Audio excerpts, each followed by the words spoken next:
Hey guys, so here I am in the new 2025 Model 3 Highland Edition. This is the long range, dual motor, all wheel drive version. I have it for lease. It's been a few weeks now, and I thought I'd just do a review of what I think. Um, the first, I'll do the highs and the lows, so the goods and the bads.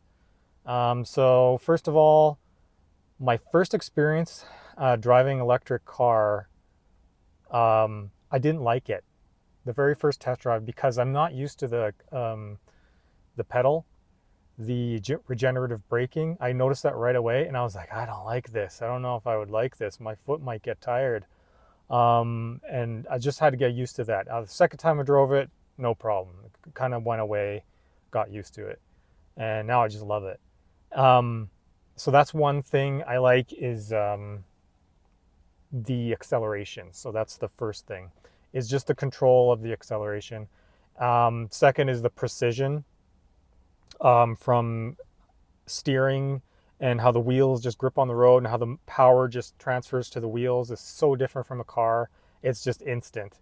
Um, I'm way more assertive now as a driver, which, you know, it, driving a Tesla electric car, it does give you that more confidence. And I would have to say it gives you a bit more superiority over other people on the road because you know if you want to get that spot between those two cars, you'll just go there.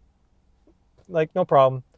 Um, so I got to be more responsible now with this vehicle because I know the power that it has. And so, yeah, it does give me this more like kind of a new experience driving because I was getting to a point like I'm kind of bored of driving cars. Like it's the same thing, and I don't know. I got my motorcycle license not too long ago. Love it.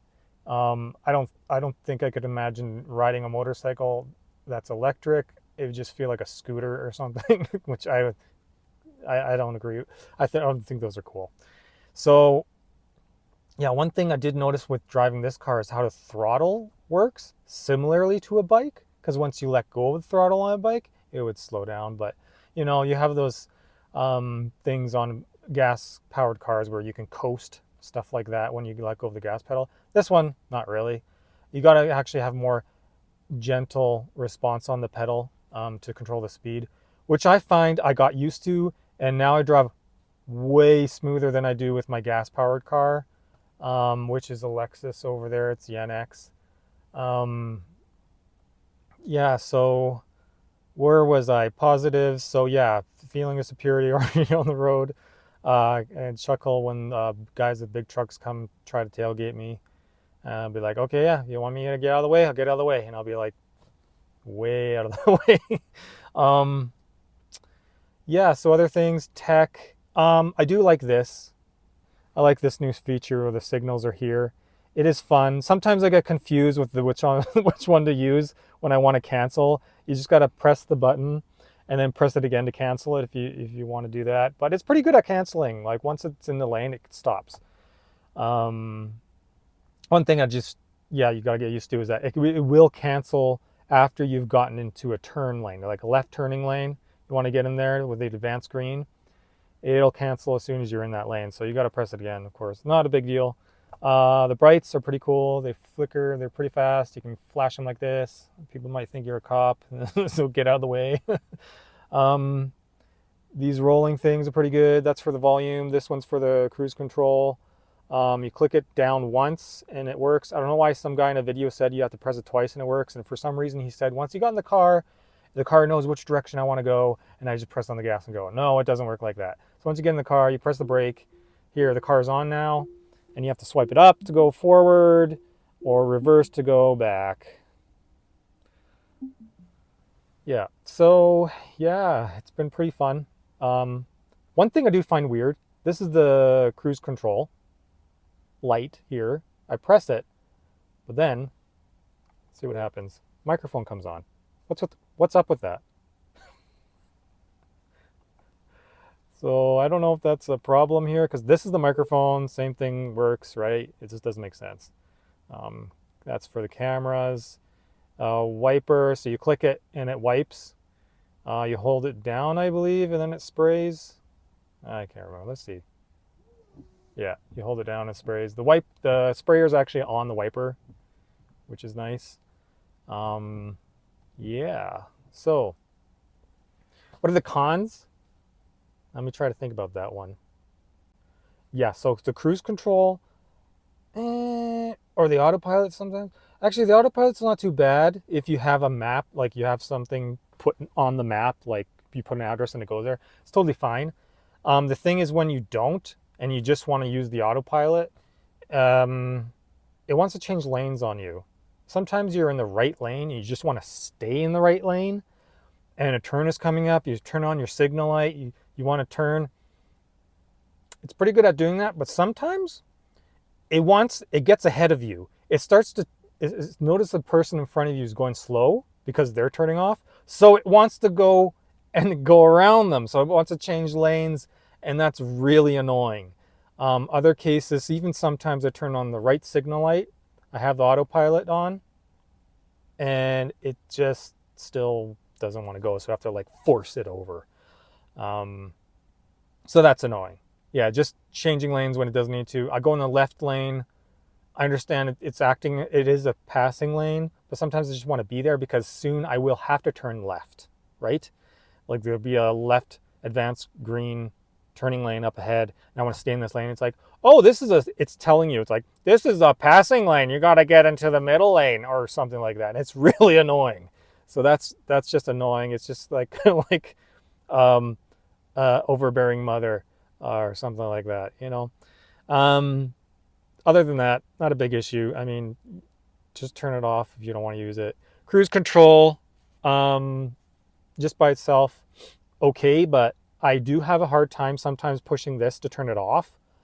And when it doesn't work the same as autopilot, and I have to remember that. So when I do signal right to turn off, I do have to turn it off or touch the brakes or something to turn it off, because or else it's going to be going like 100 kilometers an hour if you're on a highway and you're trying to turn off on those back roads. So yeah, other than that, can't think of other negatives. I might have to make another update on a video soon. Yeah, so those are my driving impressions and what I like. Wow, I can say other things. The ambient lighting, this Alcantara. I love this material that they're using on new cars. Um, yeah, I've gotten used to the door handles outside. I think that's kind of a weird thing for new people. And yeah, everything else interior wise is pretty cool. I mean, you got this huge amount of storage. Oops, I put this extra padding on here. It doesn't want to close. So, okay, so yeah, you got this extra storage. We can put bigger bottles because the big bottles don't fit in here. Yeah, so they stay in there. They're pretty good. It's pretty cool. Wireless charging. There is a hookup. Where's the? I think there's a USB-C inside here, and you can hook up Apple CarPlay if you want it. If you don't want to pay for the entertainment system, but that's kind of finicky because then you have to use the browser.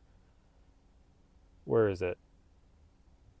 So you have to use the browser, but every time you use the camera to back up or something, so you're going to go back up, the camera's going to come on, so it's going to close the browser, and then you have to open the browser again and go to your Apple CarPlay again. I've seen that issue, so yeah, it's a thing to think about if you want to pay the $14 a month. I believe it is, let's go here, let's go to upgrades. Yeah, so $100 for the self-driving capability. Comes with auto park, summon, navigation on autopilot. Let's see. Okay, so here I got this wrong at the beginning. So the premium connectivity, the entertainment package, comes with navigation. So I guess you won't have navigation. You have to depend on, I don't know, your phone. It's kind of, I mean, you pay for $60,000 in Canada here for this car. That's a shame. No Apple CarPlay or Android Auto. So yeah, that's it. I forgot what was going on about there. Anyways, yeah. So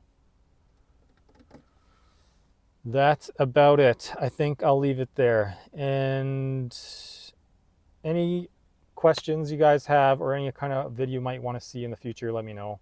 I know I've been delaying these videos a lot, been busy. This is not really like a full-time job or anything. I do have a full-time job, so I like to just do these videos for fun. If you'd like to see more videos, and then I would like to do more videos. And yeah, so I'm rambling on here. I'm just going to take off. Thanks for watching, and I'll catch you in the next one. Yeah, just remember the other thing that I found really annoying is we have a priority setting for my wife on the driver. I do have to reset. I do have to select my driving profile every time I get in the car. But even if I go out to the trunk and then come back, like I close the door, go to the trunk, come back, open the door, the seat moves up, and then it's telling me on the screen, oh, for ease of entry. I'm like, how does that work? Every other car I've known, the seat moves back, just like in the Lexus, the seat moves back for everybody who gets in the car, and then you press your profile. I really don't get that. It's really annoying. I always have to jump in with my knees scrunched up or try to move the seat back before I get in. It doesn't make sense.